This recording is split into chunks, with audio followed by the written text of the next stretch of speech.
ಯಾರೆಲ್ಲ ಹೊಸದಾಗಿ ಅಡಿಕೆ ತೋಟ ಕಟ್ಬೇಕಂತ ಅನ್ಕೊಂಡಿದ್ರೆ ಅವರು ಒಂದು ವರ್ಷ ಲೇಟ್ ಆದ್ರೂ ಪರವಾಗಿಲ್ಲ, ನಿಮಗೆ ಗೊತ್ತಿರೋ ಅಂಥವ್ರದ್ದು ತೋಟಕ್ಕೆ ಹೋಗ್ಬಿಟ್ಟು ಹಳೆ ಅಡಿಕೆ ಮರಗಳಲ್ಲಿ ಗೋಟ್ನ ಎತ್ಕೊಂಡು ಬಂದು ಅದರಿಂದ ಗೋಟ್ ಮಾಡ್ಕೊಂಡು ಒಂದಷ್ಟು ಪ್ಯಾಕೆಟ್ ಮಾಡ್ಕೊಂಡು ನೆಡೋದು ತುಂಬಾ ಯೂಸ್ಫುಲ್ ಆಗುತ್ತೆ. ಏನಕ್ಕೆ ನಾನು ಈ ಟಾಪಿಕ್ನ ಮಾತಾಡ್ತಾ ಇದ್ದೀನಿ ಅನ್ನೋದನ್ನ ಈ ವಿಡಿಯೋನ ಕಂಪ್ಲೀಟ್ ಮಾಡೋದ್ರೊಳಗೆ ನಿಮಗೆ ಗೊತ್ತಾಗುತ್ತೆ.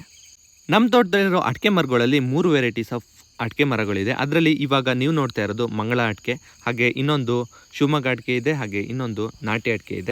ಕೋಸ್ಟಲ್ ಏರಿಯಾಗಳಲ್ಲಿ ತುಂಬಾನೇ ಹೆಚ್ಚಾಗಿ ಬೆಳೀತಾರೆ.